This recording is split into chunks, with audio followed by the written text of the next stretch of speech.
Hello, everyone. Today is the first episode of the Create, Build, Try podcast. And today I'm with my father, who came to this country when he was in his late 20s and founded a company with a few people that he knew at the time and scaled it and eventually sold it. Now he's currently building his another IT services firm and also running his own private fund. Atya, if you'd like to introduce yourself and a bit on your story. Hello, everybody. My name is Jay Nair, uh, proud father of Mr. Vishwanath Nair. And what he said is right. I came into this country when I was 28, and I had to figure out a way to, first of all, to get used to the IT world because I never came from an IT services background, or to be very frank, I have not even sent an email, or I've never seen, and I had nothing to do with computers. And then the first thing which when I came to the country was to get used to the computer, and then to find a job. And I have my background is that I was selling tires back in India, and basically that is selling products. And then over here, when I came, it was very difficult to get a sales job, and I had to get used to the IT services world. And I started, somebody gave me a job through a reference, and then the company was only 10 people in size, or less than 10 people that time. And then my job was to sell their services, and then try to make the company big. Of course, I also looked at it with a lot of caution and a little bit of fear, and kind of that I was a little anxious in terms of what will happen. But then there was one part of it which the I because you have you're anxious, you're fear, you have a little bit of fear. You are very confident about that you are not going to fail. In my case, it is like that. When I approach something with preparation, or with a little bit of the possibility that it has the option to fail, I make sure that it doesn't go down. And that pretty much happened in my endeavor with this company. We started small, and my first job was to take it from where the current level of that company was to a level which is decent. And then we went up to around the company was less sub 2 million in size and with less than 10 people, but I took it to 10 million. And then what happened is that I thought, okay, everything is going to be good, and then things are going to happen after that better. But then what happened is that we were hit with the 2001 dot-com crash, and all of a sudden we were like a little over 100 people by that time. And then it came crashing down in a few months. In 2 3 months, it came down to 30 people. And so it was like kind of a defining moment for me personally, as well for the company. And we had, we had actually, we didn't have much of, how do I say, much of options existed at that point in time. You have like bigger companies around us, very busy in terms of, laying off people, and then, trying to survive. And then many of them around me, or most of them around and me in that point in time in New Jersey, went down in that crash. And so we had to figure out a way to come out of it. And then so when people were trying busy laying off people, we kind of spread a message that look, we are going to hire. And so that was a very bold move for a 30 people company to say that look, we're going to hire. We are going to give you an option. We are going to train you. We are going to get you better. And thank God it worked. We started turning around, And then by 2002, 2003 time frame, we were like 300 people company. And then so from 2 million to 10 million, and then coming crashing down to again to 2 to 3 million, and then going up to 30 million in size. And so that was kind of was a big deal for the company. And then we never looked back after that.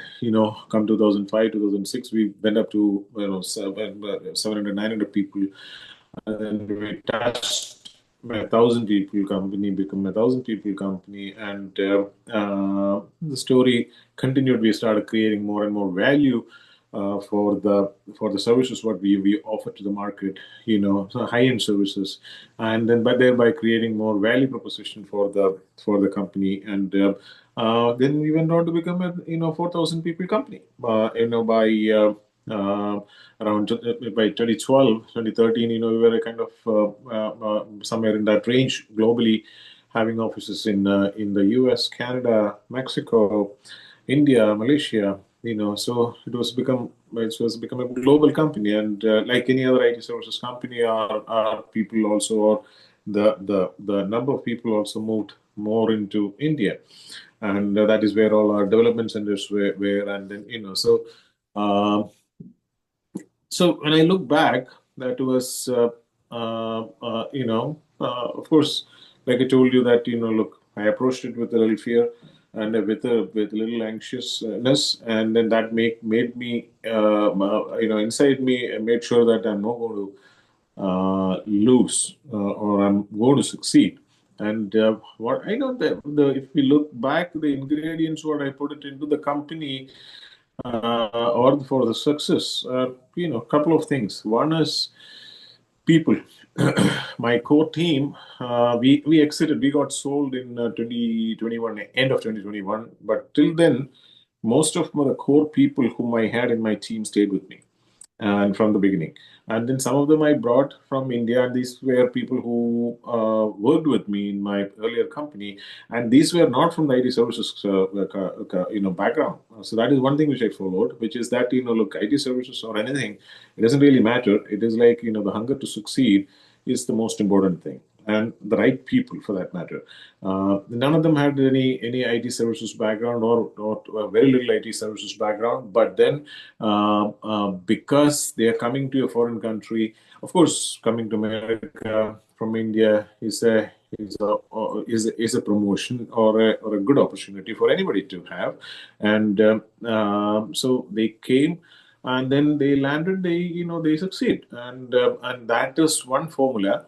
And then the next thing was that giving a direction, a solid direction in terms of, and that is from me. I have to do that because for the people to, I mean, when you have a team, it is important for you to give the guidelines, and then making them set in the right path, and then tweak it as and when required. So in the whole my all of my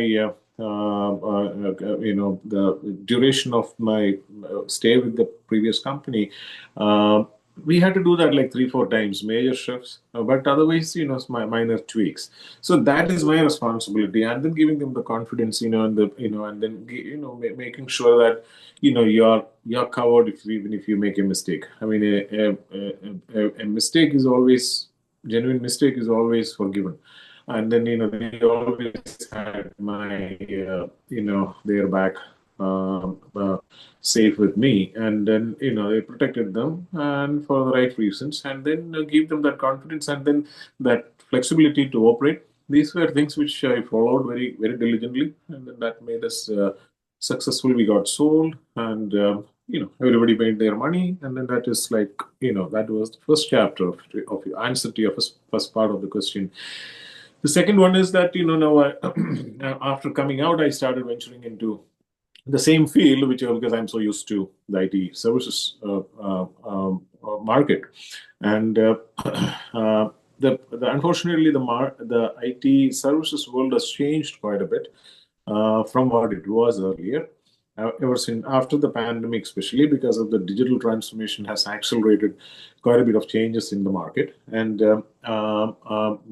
thereby the artificial intelligence, the AI coming into play.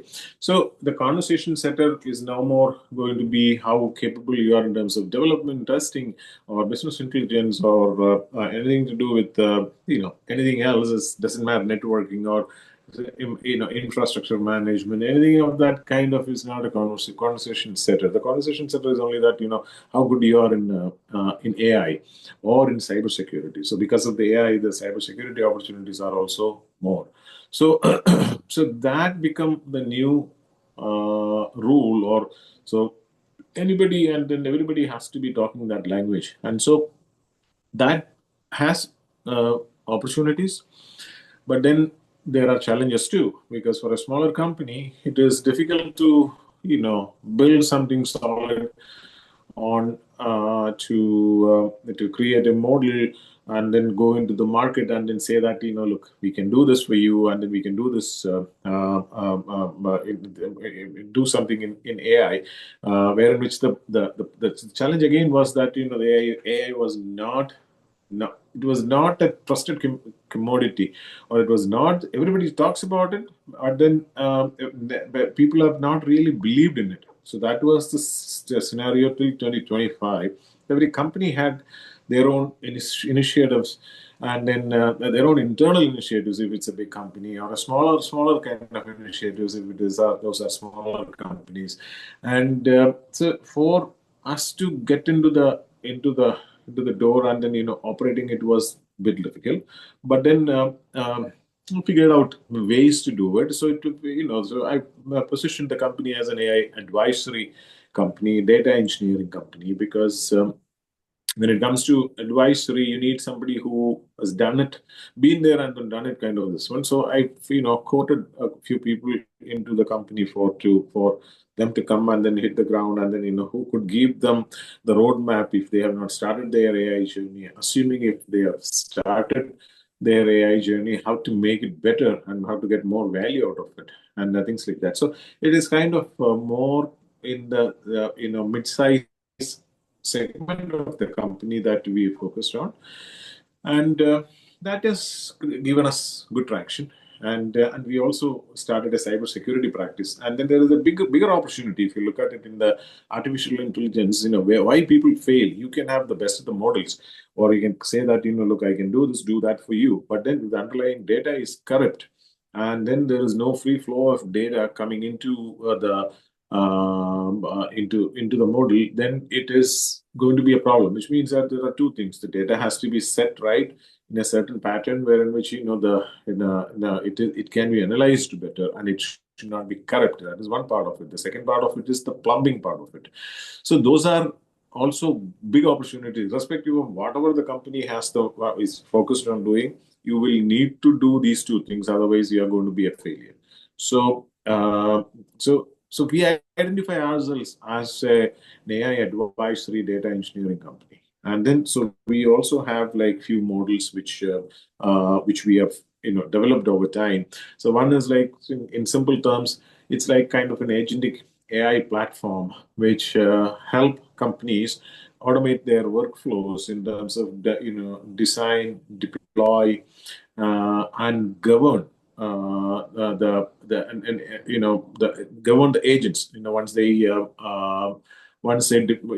use it, once you use that platform, it will help them to do all of it, and it will make sure that sensitive data is not going into the public domain, and then it work across all LLMs. So for example, if you're using ChatGPT, they will give you guardrails, and if you use Gemini, they'll give you guardrails. But then assuming if you use both, then it is one doesn't provide for the other. So in our case, it can go across LLMs. So that is the advantage of that platform to be used. So that is one platform, and the second one is about we call it the voice of the customer. So assuming if you have any product which is you're selling, or a customer which is selling their product into the market, they are eager to get the feedback from the customer, obviously, or make any corrective course in the product or product design, or anything new which they have to build into their existing services. So what it does is it takes structured data and unstructured data and into and then analyze it. So the world even now largely depend on surveys. And then, so be it online surveys or physical surveys, that is what the world is dependent on. So here we take the structured data as well unstructured data, and then give customers actionable insights, and then and also make suggestions in terms of doing corrective courses, corrective measures for the product offerings. So so that is this is another platform, and the third one is nothing but you have uh, if you have to automate your customer service platform. I mean, if you have people who are doing the customer service at this point in time, to make it 24/7 and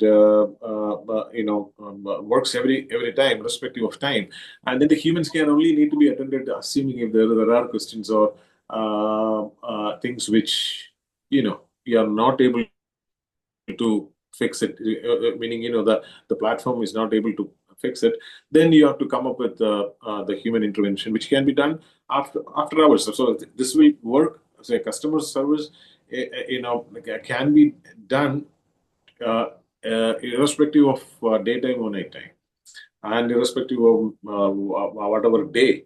So nobody has to be there for that, and then the system will take care of it, and then so it is basically automating or the system taking over your customer service part of it, and then with the minimal human intervention. So those are three things what we do. Apart from that, I have formed another company. I would call it a private equity or a venture fund, which is investing into startups. So that is, I've another individual also joined with me for that. So it's like we are primarily focused on the US market and the Indian market, and wanted to go into the other regions maybe later, Europe, and then for Latin America if possible. But these are the primary markets are India and the US, and the startup ecosystem is pretty strong. Maybe down the line, I will definitely look at Israel because of their cyber security companies, and then in the startup ecosystem is pretty robust over there too. But at this point in time, it is it is investing into some of the cutting edge companies in the US, and then in India, uh, and then we kept it the horizon pretty open, be it real estate investments or be it, I mean, since it's not that real estate you are going to go and then invest and manage a kind of a thing. It is through other mediums, so you have you have private equities which manages that, or there are things vehicles which you can invest into to go into these areas. So that is what we are trying to look at to begin with, and then down the line we will see how things are going to be shaping up. I'm thinking that probably in few years, in 2 3 years, we should be touching north of 100 million in managed assets in within that company, and if not more. So, but that is the minimum thing what I would like to look at. So these are some of those things which are which I am up to at this point. Okay, and thank you for the story. I think there's definitely a lot that can be taken away from that. But one thing that I've noticed throughout all the things that you've talked about, people have been a key component of your success, whether it's the people that you met initially when you came to the US to start the company, or when you were going through that period of growth and you had to bring people from India to help accelerate sales. And even now, when you're looking at the new company you're starting, you had core people from before that are helping you to build that up. And with the startup ecosystem, any sort of venture investing requires you to have a very strong understanding of the people that you're putting money into. So my question is, what have you learned through your career that has shown you this is what good people look like from a professional perspective? And how have you been able to identify those good people throughout your entire career? I mean, I told you that I come from the so from a sales background back in from India, and then there I used to sell tires. So uh, and it is that was the leading company, number one tire company in India, and they had a very tough sales culture. And then people who worked there and then succeeded cannot fail anywhere. So the circumstances where that kind of, it is also that kind. I went through it because I used to travel 25 days a month. And that too, those days in India, you are traveling not in flight or anything, you have to depend on buses and then, whatever other transportation, and then, you go from one end to the other. And it's really it's brutally hard. And even when you have that rest of the 5 days, you're busy in writing reports because you have to. So whatever you do, you could never be 100% in that company. So I would say that largely that built, my, uh, you know, my abilities or shaped my abilities rather. And I've quoted these guys, some of these guys whom I've brought in from there were the best sales guys from that company. So that is one check mark right there. That doesn't mean that you can be incorporated into a into the team, and then some team player part of it. I mean, and so those are the next level of things. So uh, that that needs is just one thing which I believed about about building a good team or people is to spend time with them till they take off. You have to support them, and then so if you keep finding fault with them, or if you don't, if they feel that they are, I mean, of course they will have a little bit of how do I say, uh, respect, or I would say that a little bit of fear because you are the boss. But more than that, I always given them the freedom to criticize me if it is if I'm at wrong. So they will come and then joke with me, and then they will have take few short meaning Mess they with you a little bit. correct. Yeah, they will come back and then joke on me, all that stuff they will do. But then when it comes to work, that's a different deal. So which means that, as a person, I'm compatible with them. So they know that my toughness is only to get the work done, and it is for a common cause. They are also part of the beneficiaries. So it takes a little bit of time in terms of getting them orient within this one. So that is the first part. The third part, the most difficult part in my opinion, see, when it comes to big building bigger companies, if you are talking about 40 people, 100 people, you just need to be good with a couple of people. That is not big deal. But the moment you go beyond that, it's not about people. It's about the people around in that ecosystem. It's about the teams. So then the most difficult part is making them work as a team. So, for example, you must be good at in any sport. If you look at, you must be a good quarterback. But what is the point of being a good quarterback unless a receiver catches the ball, right? So or the guy who is in the front, the defense guy who is blocking the offense from the other side. If they cannot do it, what is the point of being a good quarterback? So, and then what is the point of being a good quarterback if the receiver cannot get it? Catch the And what ball. is so it's like, what is the point of being a good receiver if your quarterback is not good? So what is the point of being a good defense guy if your quarterback is not good and the receiver is not good? So it is most people think that they are good at everything and they Okay. don't want to delegate. So the problems are multifolded. If you look at it, it differs from each individual. So you have to be very clear. You have to go in depth to understand that person and then understand their key strength, and then make sure that they are working together. And then so it takes a little bit of time before you do that. But then the moment they start tasting success, then they know what you are doing is correct. See, the thing is that, let me be very honest with you.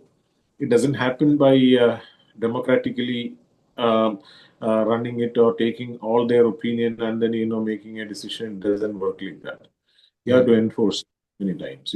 So the quarterback may not like to be a quarterback. He thinks that he is a receiver, but you have to put him in the quarterback place and then say that you start throwing it. That is the place you are good at. And so there is an enforcement required, but the whole beauty is that the moment you start seeing the results, and then getting the benefit of it, human beings will start appreciating it. So so it is about that. And then, like I said, so once you have that team established, and then the togetherness established, and then the making sure that they are taken care of part of it established, then it is about your job is to then making sure that the directions are set. Okay. So yeah. And to that point of direction, I think I actually recently one of my first videos on my Instagram account was about the concept of urgency because that's something that you've really tried to instill in me. It's definitely not something that I've fully embodied yet, but I'm curious, like what would you say helped fuel your sense of urgency? And was there like a key defining moment that made you realize that this is the only one of the only things I need to see success in this life? See, the urgency, of course, I always had that in me for to as a quality, and then the uh, when it comes to sales, or when I was selling, when I started that job, actually it gave me that urgency feeling came to me when I was doing when I got my first job. That was not the job which I wanted. I was, if you, I used to work in an, in an advertising company Mhm. and as an account executive. So an account executive in a advertising company means that those days you have to. It is not like the digital. There was nothing digital then. I'm talking about 95, 94 time frame. And then so how people operate is that look, the customer will say. So we used to work with those days in one of the largest or the largest advertisers in India. So you have to create an artwork. You have to take a what is that? What is that? Artwork and a bromide and then a positive, and then send that to the publication, and then they should catch. They should get it a day before. Then only they can catch it the next day. I see. So Okay. The very like yeah, time sensitive industry. very time sensitive.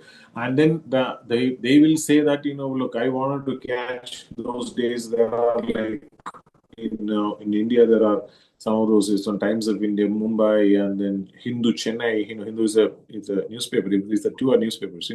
To catch in 2 days. So catch 2 days meaning you have to start reverse engineering immediately. So the Yeah. bromide or the positive, the thing has to go. The positive, the thing has to go to the publication a day before or 2 days before. Then only they'll reach it in one day, and then after that actually publications prefer it to be received 2 days before, 3 days before, so that they have the time to put, and then whatever that is, where you have to put and all that stuff. So Mm. you really have to then it sometimes the shooting is not done, then you have to get the product, then you have to get the photographer, and then you have to get the art director to come and then do the whole shoot, and then to get the whole picture and then the copywriter has to write the copy, and then you have to put together, and then they have to create an artwork, the customer has to approve it, and then you have to go, and then somebody has to scan it and then get that the negative, or this one, that the film kind of a thing. That is the one which you send it to the person. So it is always, and there is an urgency part of it. And then even in sales, there is a time when you close the sale. Okay, Yeah. you have to be very very. So when you moment you close the sale, then you don't talk much. You talk more than the customer can reverse whatever his decision is. So my point is that when you go to you know, when you go and then do the sales, you have to be, the urgency is always carried with you because you have to make meet your quota, you have to meet your target. So this is something which is in your mind. So, but my first job given me more urgency than what I require.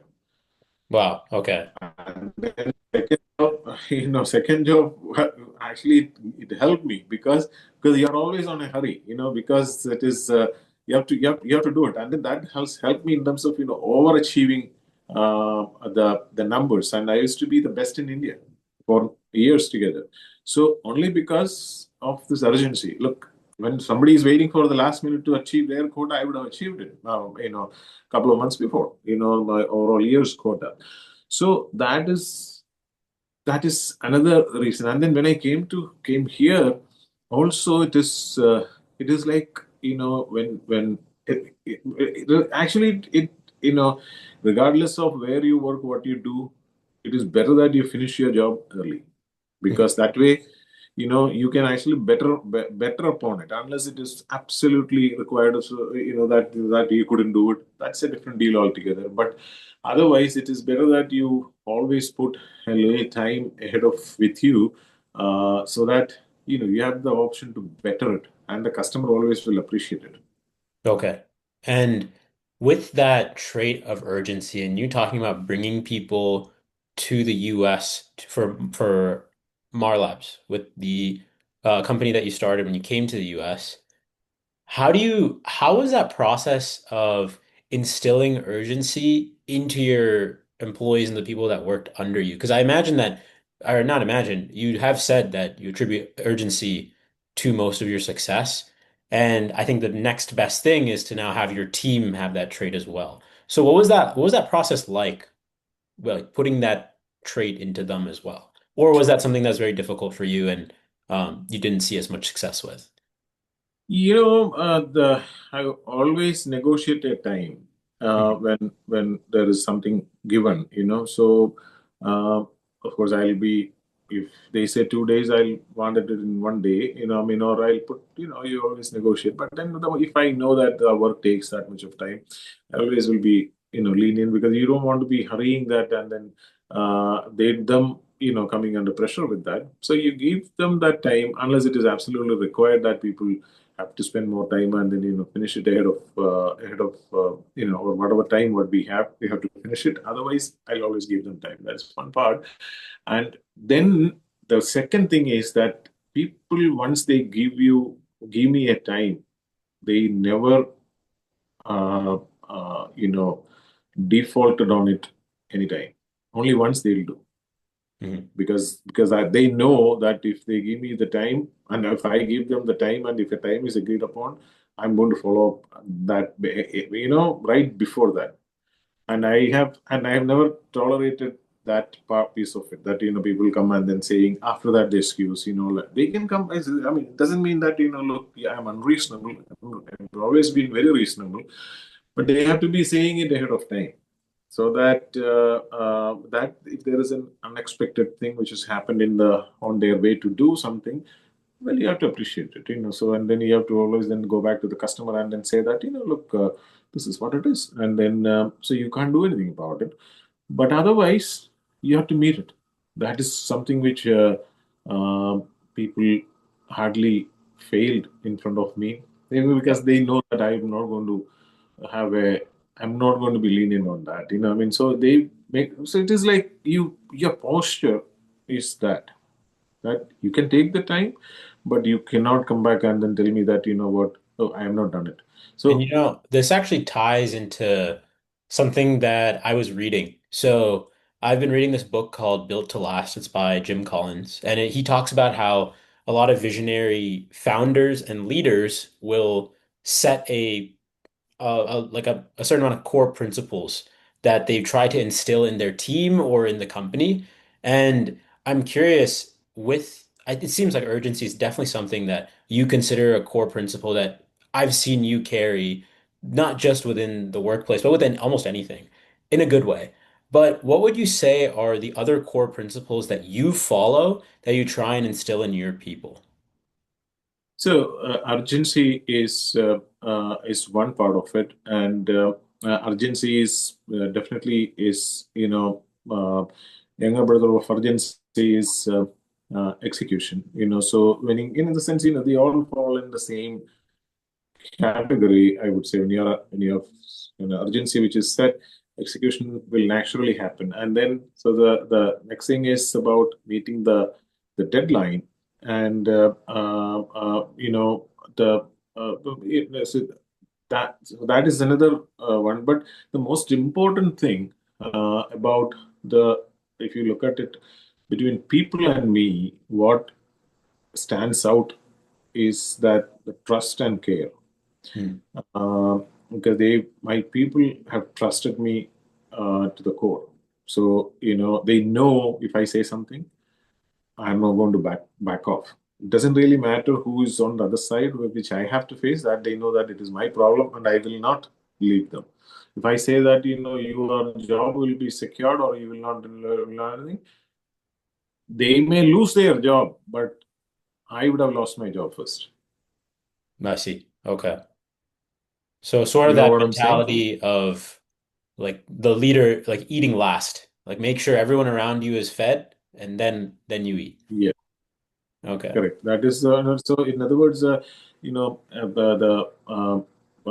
formats, be it work or otherwise, people have trusted me. The trust and the care, subsequent care, what you offer to the people when you say that when somebody is doing the work, recognizing it, and then without them asking, compensating it them. See, these are two things which you see in all good managers. There are two sets of managers, right? So one is uh, who can who can input. For example, if you are a big scientist, right? The people will come and then ask you questions. But he will have no human empathy, nothing. He will not even look at your face. But the problem is given to him, he will give you an answer. So people will respect him for his skill, but they may not like and then so the next one is about somebody who can do both, somebody who can sets the direction. Well, he's not like a scientist, but Mhm. then it's like a good manager who can be trusted, and then who will care and then show love towards you, and then so who will take care of you, kind of a thing. So that's what I meant. The trust and care is a very important part. Then the subsequent things like making sure that the teamwork is there. In a corporate world, these are things which are very important. And then like I said, I can't stress enough about that trust and care part of it. And if you have that with your manager, your to me 80% of the job is done. And then, of course, you have to know how to. Yeah, I mean, you should be in from that industry. You should be knowing what to do when a crisis comes. All that things are important. But I'm saying that even if you have that, if you don't have these first two things, people will generally leave you and go. They will not stay with you because you know that he's not that kind of. There's no point working for him. Kind of a thing. It could be good, but what's so that is important. And then. Setting the guidelines, or setting the vision, setting the breaking it down, making sure the teamwork is there, and and then always be so in my case what I've always done is that the it stops with me. Once something goes beyond my people, they will report it. Then I'll take it. It's not your problem. You will not be on the line after that. And so it's like, I mean, it's all about that taking responsibility, So, and then for your action and for your people, things like that. So these are all important in the course settings. So I don't know whether I'm articulating it in the right way, but, trust, care, taking responsibility, teamwork,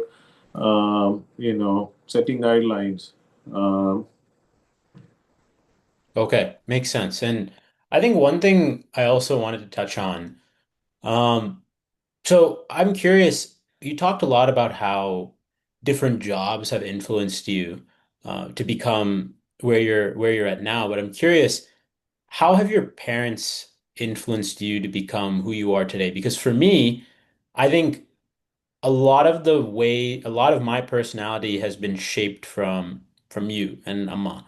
And in terms of you telling me to go and fix random things around the house and just making sure I get it done, even if I don't know what's going on, or pushing me to go talk to random people, has made it so that all these different things have made it so that I'm more I'm more adjusted to taking risk or doing things that are out of my comfort zone. And also, if I'm faced with a problem that I just don't know how to approach, I'll find a way to get started. And yeah, I'm curious how your parents had an impact on you, whether it be professionally or even just socially and how you interact with anybody and everybody. How did they have that impact on you? See, my mom was a teacher, and actually she taught me. And my dad was in police. Now, uh, I mean, he was not in very high ranks or anything. But one thing what I have seen is that they both were very good at their jobs. And for example, when I used to live in a police quarters, so I could see the rest of the policemen will come to take his help. So, so normally you study the law of the land, and an attorney studies that, a lawyer studies that, right? Yeah. Uh, the policeman has to be very, they wouldn't know about it because, like, it's too much of his one and another. So, but my dad knew the entire IPC, which is Indian Penal Code. He could quote from, okay, this is this he knew everything of that this one. So for you them to register a case and then put to your the report and all that stuff, you need to cite the correct law and the section and all that stuff. So he used to be so good with that. And mom also was a very good teacher. And I mean, I sat in her class, so I know that. And so that is from a job point of view, they both were very good with their work, and I've always seen them getting, appreciation from others, And from the moral point of view, I would say that, look, of course, both of them have set the right values, but I spend more of the time because I mean, with my mom, because the dad will come every 2 weeks, home because he used to be away working. But so she has set the moral values for in terms of not to cheat somebody, do what you say, don't give promises, unnecessary promises which you cannot honor, Mhm. and you don't need someone else's money. You don't, so and love everybody, and then the practical rules of life, so because she was a Malayalam teacher, so she had, you, and I grew up, speaking that language, right? So I could grab everything what she says, and then in depth, and then so it's a so my underlying values have come from there. I see. Okay. That makes sense. And I'm also curious. I know that you have a very good or very strong relationship with God. And I I think that's also something that you've instilled in me.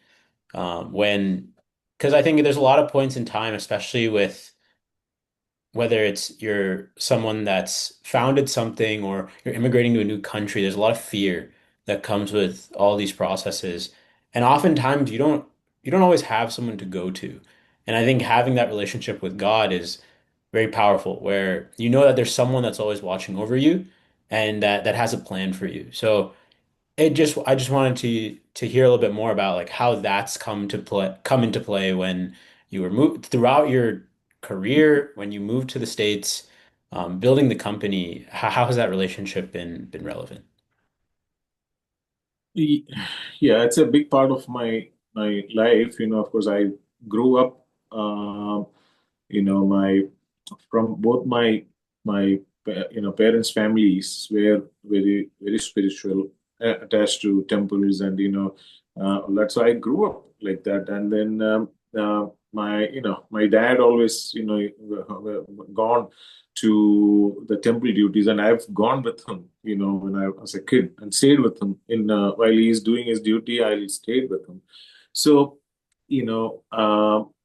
All those things were there, and over time that has grown up in me, and then I'd become a big pillar, or a backbone. My faith become a backbone of my success. I told you that I approach things with a little fear and a little anxiousness, all that, but inside me it is very deep rooted that, look, whatever intending to do is not going to fail. And I'm very, very confident. I never worried that it's going to fail. I And that see. has come because of the faith. And and my faith is has become purified over time. What happens is that people start the faith, or they keep the faith to get things done for them. So in my case, over time, it is very different. So uh, to me, the the devotion to God means that I have to treat everybody else like God. Yeah. When I say that, please don't think that, oh, professionally I treat everybody like God. Like God or Uh, something. so, Yeah. so Yeah. then you fail the purpose. You have to do your duties over there. There it has to be a little different. Or somebody come to me on air to mess up with me, then I can't go down in front of them. I have to also resist. That is not what I'm meaning. But generally, that goes beyond people, goes to animals, goes to any living being for that matter. I wouldn't hurt any. Okay, and that is a translation of that is that devotion to God is treating everybody like God. So that is my spirituality. Okay, Hmm. so it evolved to be that. So when you try to do things uh, for for for the world, the the world powers will align with you. The Yeah. bigger the bigger your the scope of doing things for others, the bigger the universe is going to align with you. I see. So So that is are you saying like you're talking about from the sense I think we've had this conversation before too with like talking about purpose.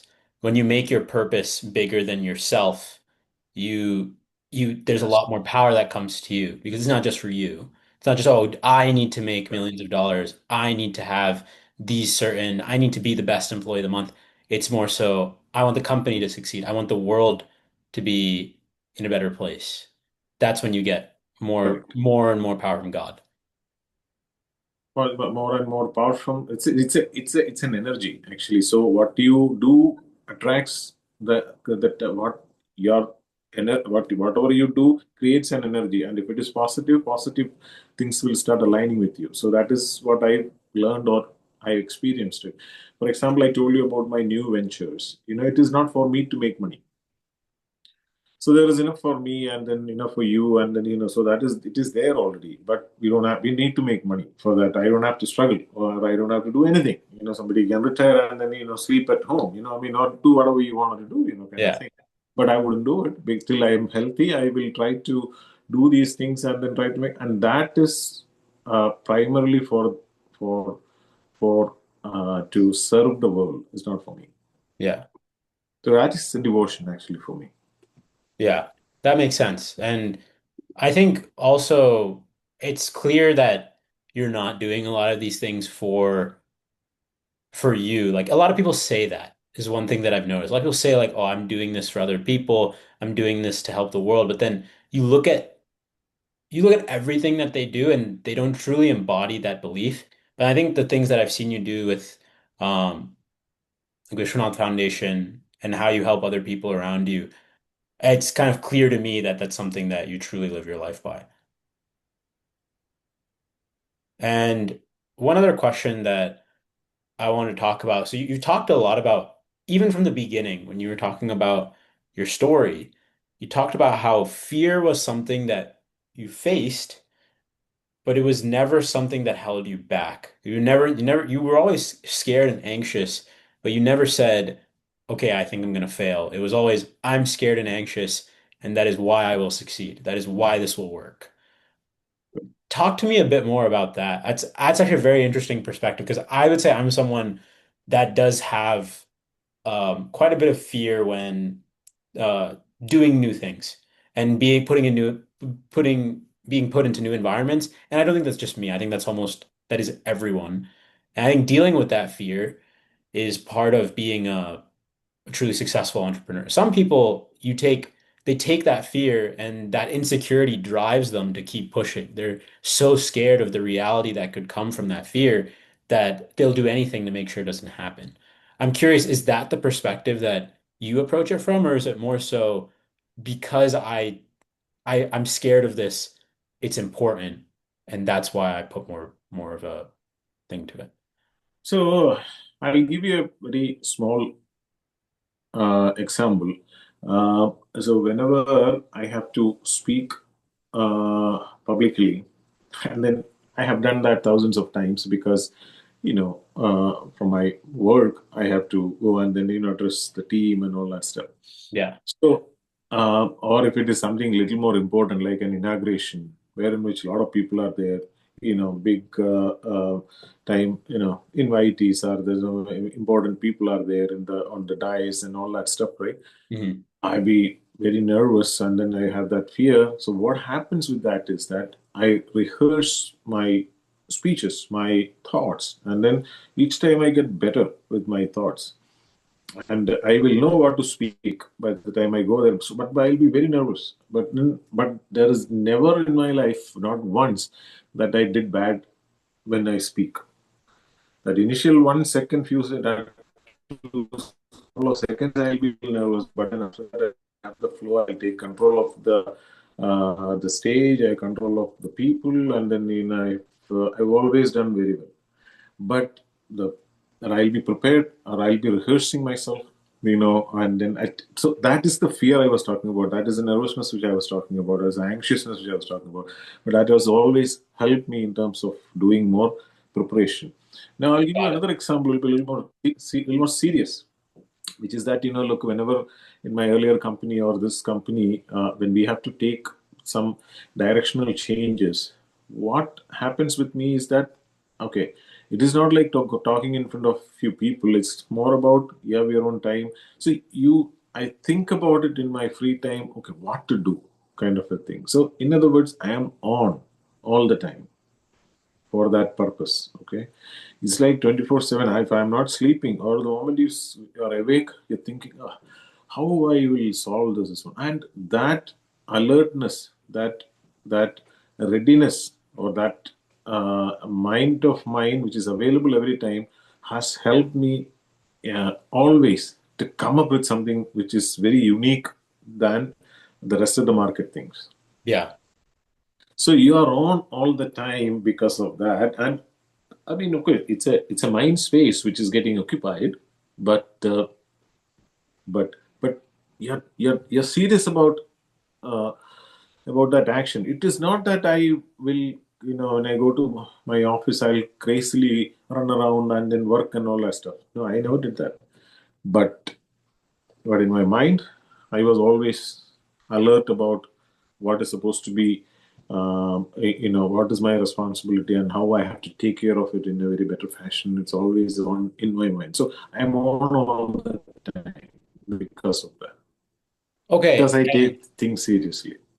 And to that point, so I actually resonate with that very deeply. I would say like with content, it's something that I've tried to put time into every single day, and by result, it's something I think about all the time.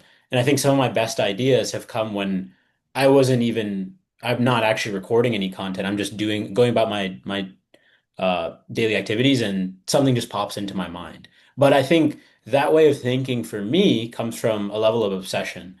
There is definitely an obsession I have with making short form, long form content, something that I want to spend possibly the rest of my life on.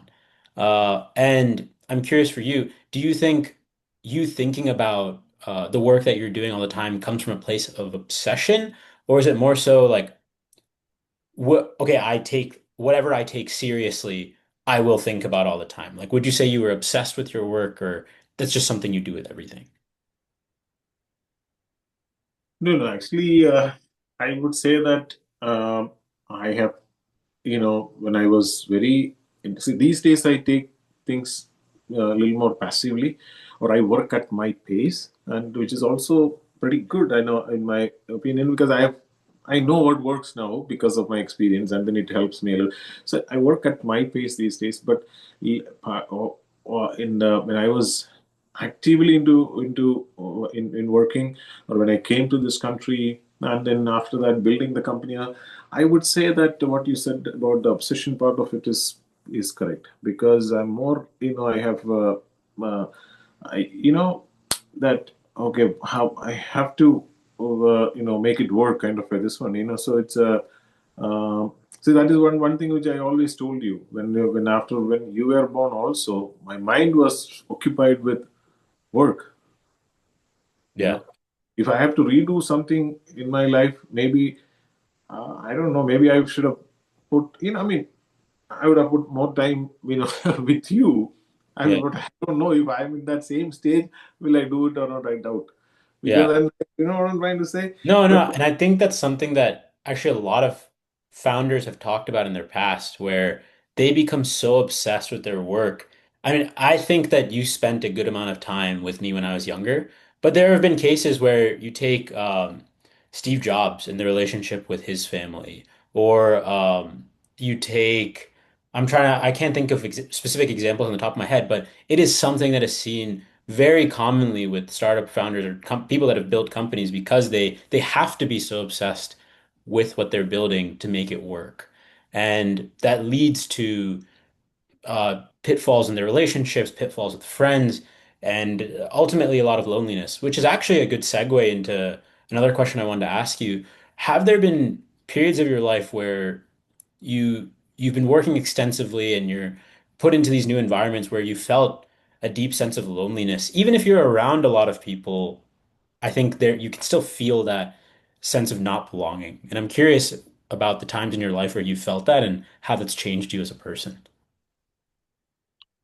I I haven't felt loneliness, and no, Okay. but never. I did not feel anything of that kind, because uh, I told you, maybe because I was, even outside of the work, in my core team, and we were very connected.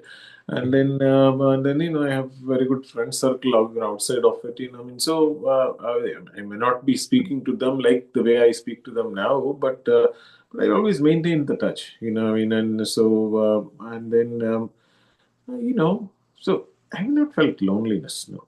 Got it. Okay. Okay, that makes sense. And I did want to ask one more thing. I think since we've been talking a lot about your journey and also a bit on fear and how that's motivated you. I think for especially the younger crowd of viewers that want to go build something and they're in college or they're in high school or they just finished graduating from college, to like the early 20s guys that are watching this, when you were 22, what was going through your mind and how did you deal with the struggles that you were going on? Or, sorry, the struggles that you faced, and what sort of aspirations did you have when you were at that point in time? See, when I was 22, and the background which I came from was very different. At the age of 22, my uh, the only thing which I was thinking in my mind was to get into a job or a survival. Mhm. Though, I mean, like I said, we come from a decent, mid-size, average family. So it's like, I'm not going to starve or anything. But then, like I said, I told you, right, that is always there with me. When I know that when after me finishing my MBA, most of the guys took it easy. I said, look, there was a festival coming up. Let's go after the festival. Let me eat at home, and then they will start venturing into jobs and all that. But I didn't waste any time. 15 days, I went to the next big town, stayed there with an uncle. and then I tried looking for jobs. So it's a survival. This one, so I still remember my first job was 1,500 rupees. 1,500 rupees is in dollar terms, it is $15. I mean, you can't compare that like that, but I'm just saying Yeah. it's 1,500 rupees was my first job. I mean, you could live with that, those days. You're talking about 30 years ago. Yeah. But uh, but so my then I wasn't looking. I have to be very frank and honest with you. I wasn't looking to start anything. Nothing. It's just survival, and then get to the next best job was my immediate objective.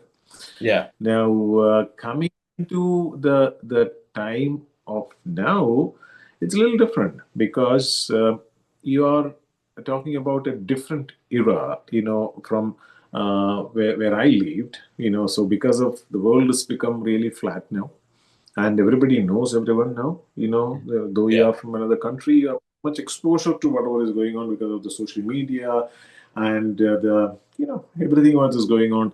The tech enablement basically has given us a different response. And then there is a I would say that there is for every newcomer, or for new graduate, or somebody is in 22 like you, are all thinking about, how to start something and how to get to to make some millions, and then all that. But one thing I have to say to the new generation is that, having seen some of these successes and the failures, the especially now, because if you have somebody who has done something good in end of the day, AI is going to automate and then take away most of the jobs. That's a reality that is going to happen very soon. Now, whether we like it or not, it's going to happen, because I mean, that's the way it is now.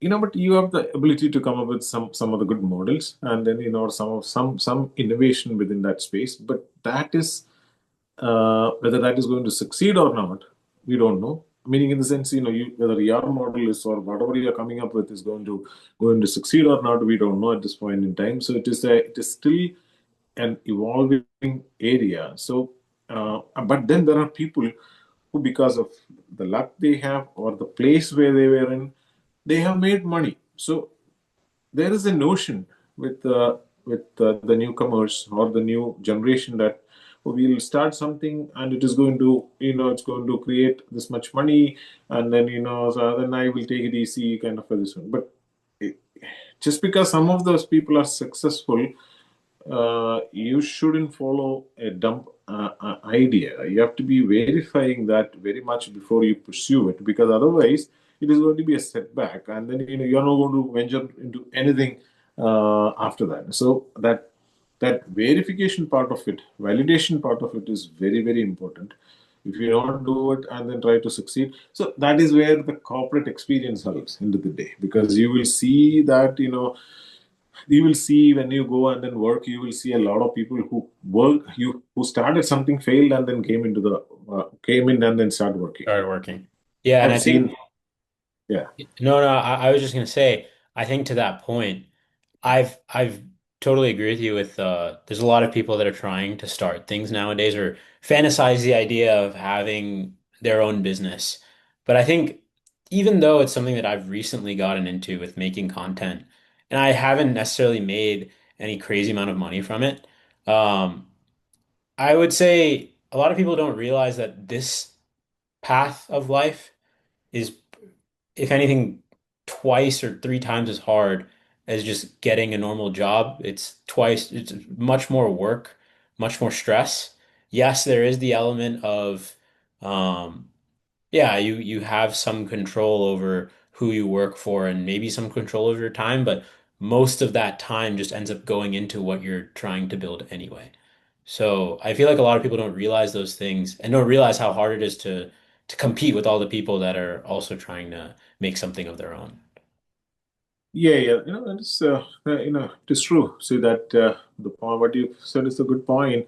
That it is very hard of late for a new person to get something, get some work, right? So Yeah. it's become very difficult because of that the lower end of the jobs. Uh, it start it they started eliminating those because those are easy to automate, right? Mhm. And the fire is catching up. It's not that the upper end is safe. It's going to go up as the models on the systems learn more and more and more. It is going to catch up, and then uh, uh, so it's a there is a there is a crisis in the brewing, unless we don't know. Maybe after 2 3 years there will be offshoots of whatever the there could be some other areas of greenfield areas where in which you have the jobs. We don't know. That is something which is the for the it's not an it's a, a society level issue. It's a society issue. It's a government level issue. It's a world issue because that is because of the artificial intelligence and then ability to replace humans and all that are coming in. But the younger generation is definitely struggling. They don't know what to study. Yeah. So all those things are there. I completely agree. And from your perspective, you were put into the way the world is now, and you're back at 22, in this current period of time. Like, what would you be doing, and how would you be spending your time, based on what you know now? It's a difficult question, but I would have figured out something, in terms of something which is see, the thing is that though people say that okay, most of the jobs can go, but you still need there are areas. For example, if you have to, you know, you need your data science related jobs are still available.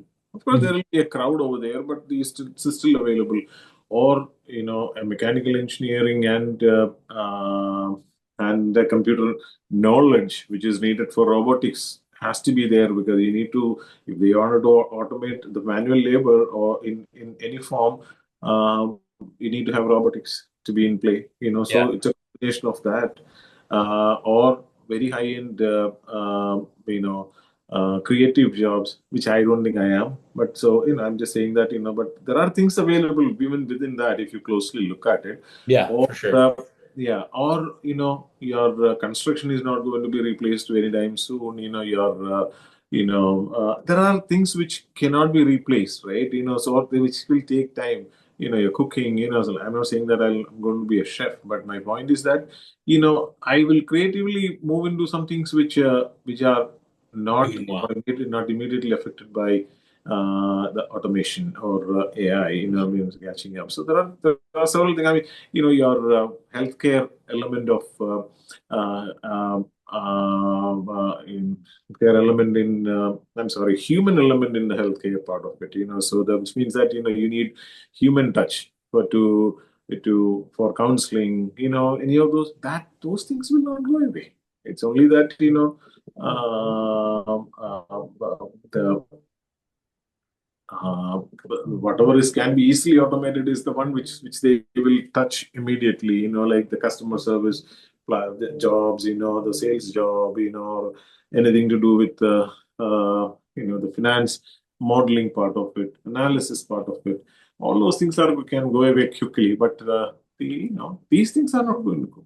No, I mean, I also think to your initial point of figuring out where what the market actually needs is also important. I think that's actually part of the reason I started this podcast, or wanted to start this podcast, was because I think with the rise of AI, you just see more and more people that are now interested in entrepreneurship.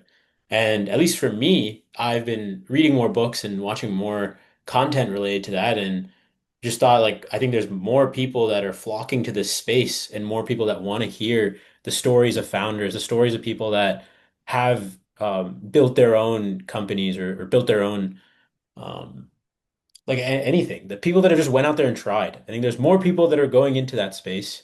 So why not make the content that they're going to be looking for as they continue to try and explore entrepreneurship? So I definitely understand that point and see what you mean there. I think my last question, is, you talked a lot about I want to go back to purpose because I think it's something that I still think about a lot. And um, you said right now what keeps you going is what you can continue to do for the world. But at the ripe and young age of 56, what else keeps you going from an internal perspective? Is there any form of like I want to grow or achieve these things before I retire? And what does that point look like when you retire? Or is it simply just I will do everything I can to help the world until I physically cannot? What you just last said is the right thing. For now, that I would love to serve the world till I'm physically fit. And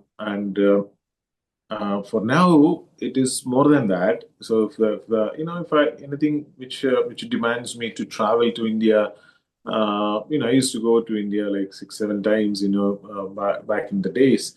Uh, but I can still do it. I don't think I cannot do anything which I could do in my 20s, even Yeah. now.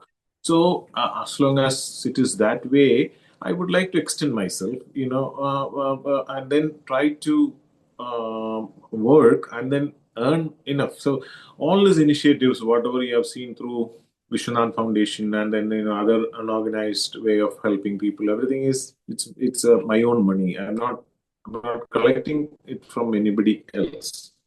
So I just wanted to, if I can get a bigger exit and if I can make much more money, then I can look at bigger causes. You can go and then, so India needs a lot of help, right?